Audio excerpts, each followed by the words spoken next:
My love for my French Loire more than the Latin Tiber, my little Lirée more than the Palatine Hill, and more than the sea breeze, the sweet Angevin air.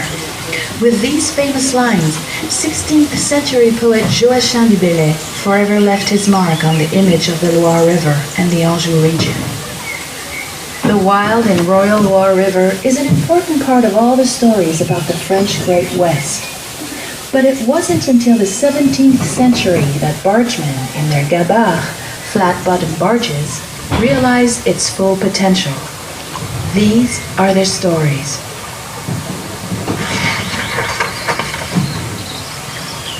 At a troubled time when mercenaries and highway robbers terrorized the roads, rivers naturally became much safer transport routes. When residents of the Loire borders understood this and decided to react, carrying goods quickly became second nature to them, and they would pass on the skill from one generation to the next. The first Loire mariners usually left for a journey of up to 3 months, living as nomads on their houseboats. In order to eat, sleep, and take shelter from the weather, many only had a cabin made of planks. The harsh conditions, however, didn't stop them from being proud of their occupation. Bargemen like to refer to themselves as villains on land, but lords on the water.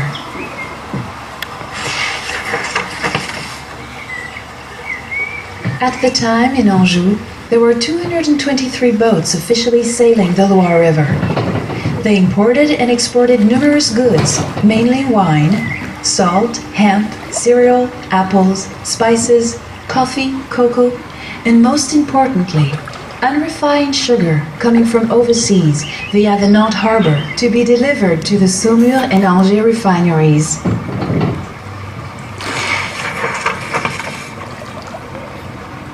Their shipment also contained slate, produced from Trélazé to Segré, and tuffeau stone from Saumur. Slate and tuffeau stone were both used to build royal and seigneurial homes in the Loire Valley, and even for the construction of the Palace of Versailles. You can admire, on your right, King René's castle built in Angers in the 13th century. It is a great example of the use of these materials. Its 17 towers were erected alternating Anjou slate and tuffeau stone.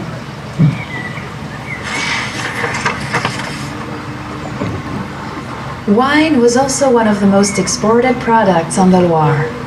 Transporting it, however, was not an easy feat. Wine evaporates, it's sensitive to heat, and frost can damage the barrels. Some even accused the bargemen of drinking part of the shipment. Their contracts did allow them to have a sip of the wine, but since the final price was paid on full barrels only, they had better do the math.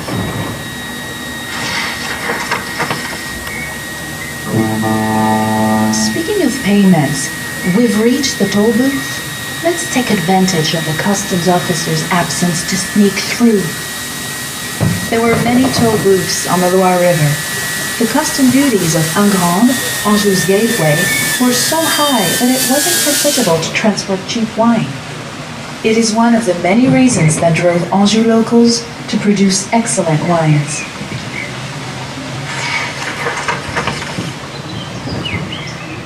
Imported and exported goods were all taxed according to precise criteria.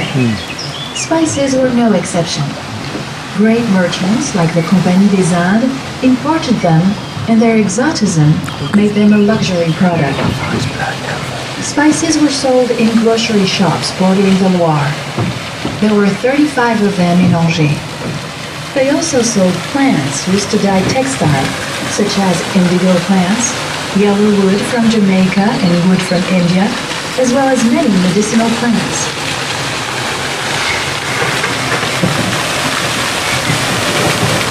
Many Asian flowering plants, including roses, traveled amongst all these exotic products. Roses had been cultivated in Anjou since the 15th century, thanks to King René's love for plants. Rose production grew even further during the 18th century under the rule of the Theodore. He created the royal plant nurseries of Douai-la-Fontaine with the help of his gardener Yves Conception. Rose bushes were imported all the way from China via the island of Réunion to be planted there. In 1771, Philibert Commercy, a French naturalist who was on board the Bougainville expedition, discovered hydrangeas on the same island, and they were introduced a few years later to the favorable soil and climate of the Anjou region. Hydrangeas were so renowned at the time that door-to-door salesmen traveled all the way from the Alps to stock up on young plants and sell them all over Europe.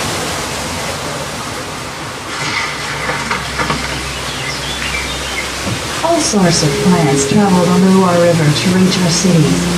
Coconuts supplied the summer rosary makers, who used the wooden part to carve art beads.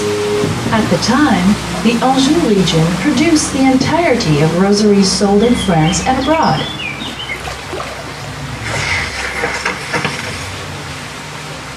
Many products sailed up the Loire, but plenty sailed it down too, such as hemp. Cultivated in the areas of Beaufort-en-Vallée, Chalonne, and Montjean, hemp was used to make clothes, bedsheets, or even the famous Cholet handkerchiefs, as well as cordage and sails. As a result, two of the biggest sail factories were created in Beaufort and Angers. They provided the military dockyards of Rochefort and Brest with sails delivered via the river.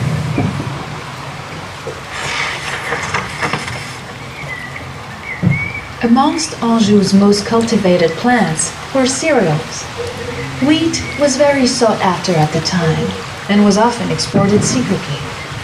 Legend has it that in the 17th century, some Flemish merchants who were bringing flax to Nantes purchased no less than 4,000 barrels of Anjou wine. However, they had also secretly purchased wheat that they hid in the barrels. Unfortunately for them, they were discovered and had to abandon their precious cargo. The Anjou soil is exceptional, and everything that grows in it is subject to exportation. Broad beans, peas, and lentils were loaded on sea ships for the sailors' daily consumption, or sent to America and abroad. Millet, corn, barley, and flax were loaded on Loire River boats to be transported to the Paris basin.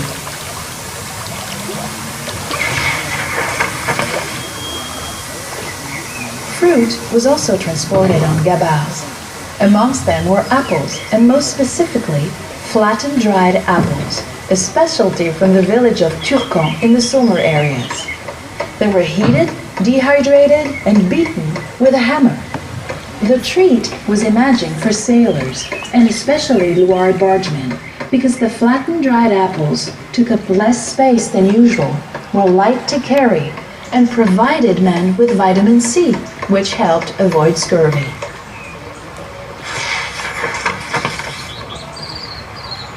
For 2 centuries, Loire bargemen thrived, and the local and regional economy blossomed on the borders of France's longest river. At the end of the 19th century, progress was on the horizon. The arrival of the train in Anjou, faster and cheaper than boats, as well as works to improve the roads, marked the end of the Loire marine era. The 426 bargemen of Angers were forced to find new occupations and adventures to go on, leaving us with incredible memories. Tout au long de la Loire angevine, il y avait autrefois une marine. Tout au long de la Loire angevine, il y avait autrefois une marine. Qu'avait bonne allure et bonne mine dans ta brière. Chantons la Loire, les mariniers et les gabarres.